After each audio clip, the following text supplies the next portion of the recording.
A cada segundo que passa, mais de 100 transações Pix acontecem no Brasil. Isso é impressionante.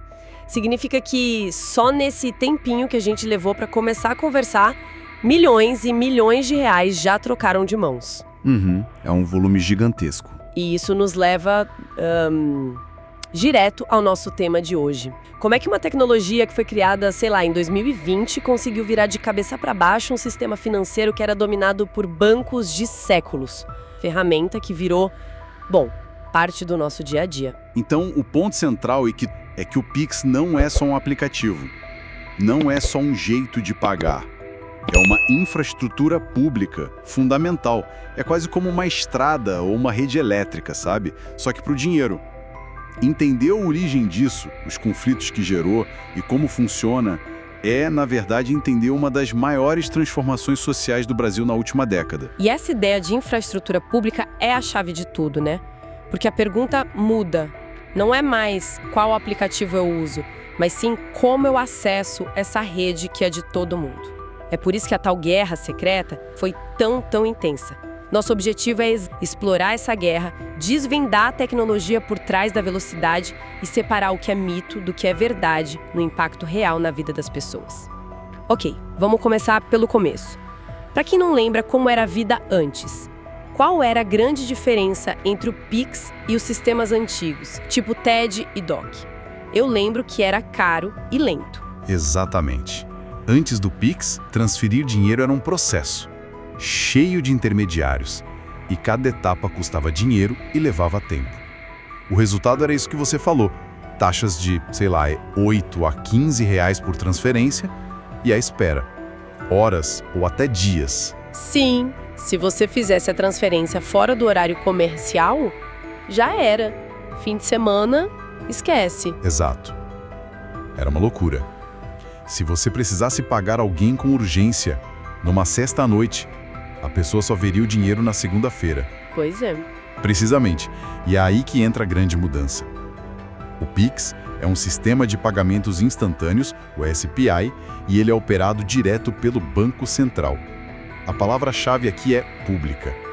O sistema não pertence a um banco privado. Ele pertence ao país. A analogia que um dos artigos usa é perfeita.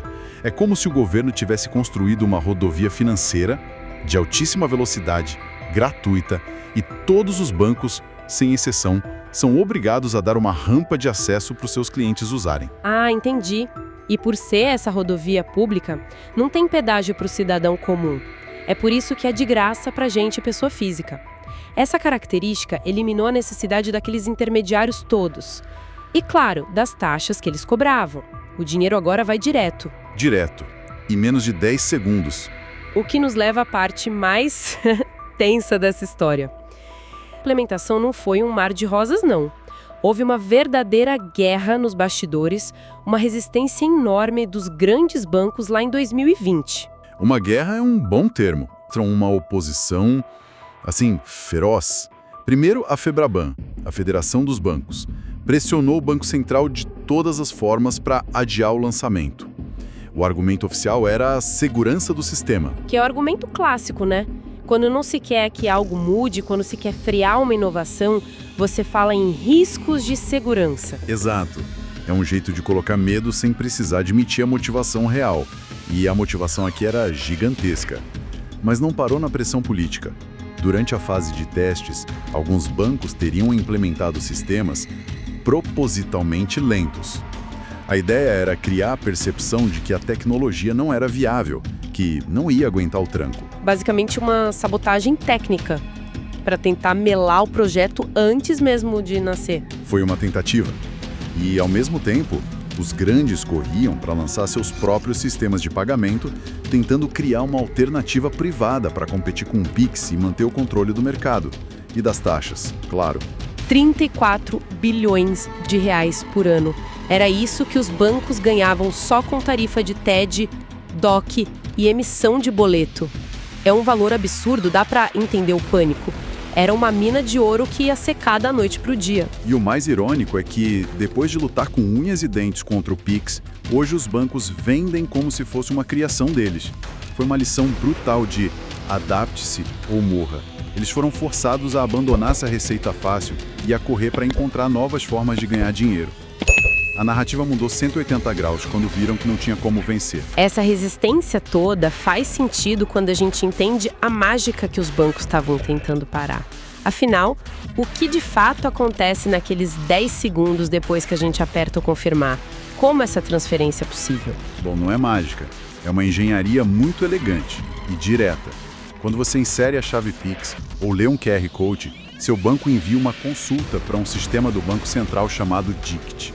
É o Diretório de Identificadores de Contas. Que é como se fosse uma lista telefônica gigante e super veloz para o dinheiro, certo?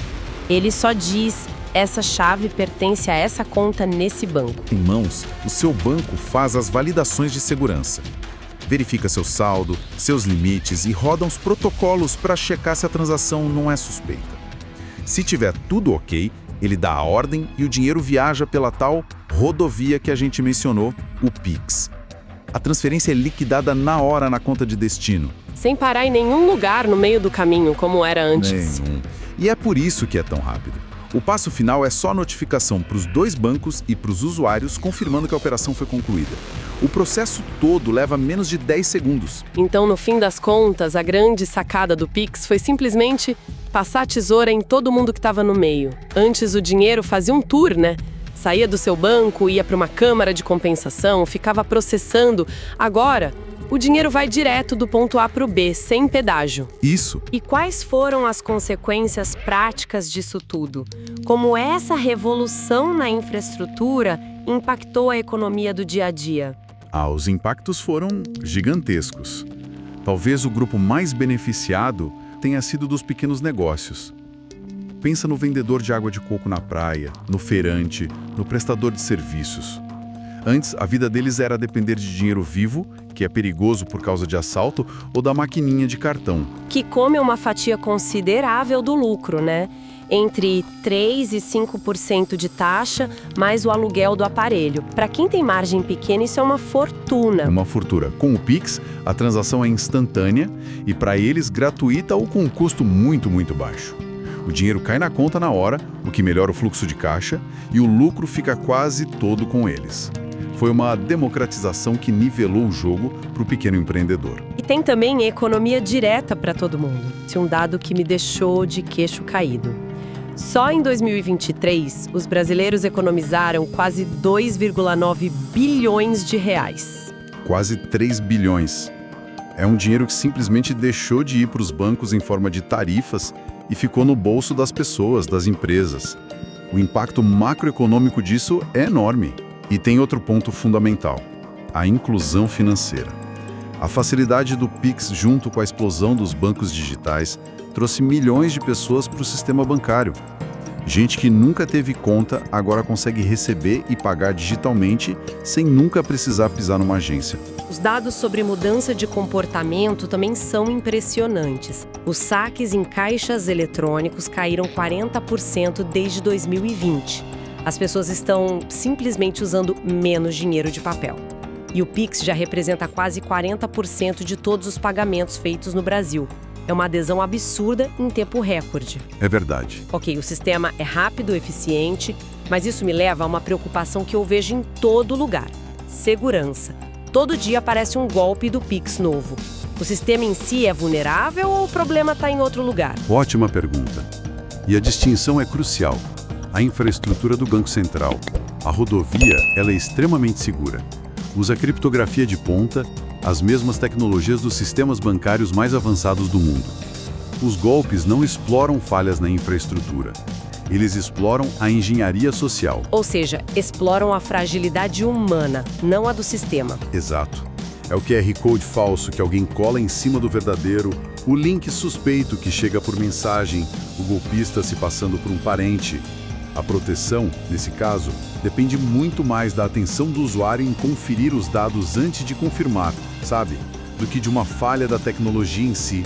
Entendi. E o sistema não está parado, certo? Sim, ele está em constante evolução. O Pix automático, para substituir o débito automático, já está sendo implementado. Estão em fase avançada de desenvolvimento o Pix parcelado, que vai permitir compras a prazo diretamente, E há negociações para o Pix internacional. Eu vi também menções a um futuro Pix offline. Como isso funcionaria? A ideia é usar a tecnologia de aproximação, ou NFC, a mesma do cartão de crédito. Você poderia encostar seu celular no do vendedor e fazer um pagamento mesmo que um de vocês esteja sem internet na hora.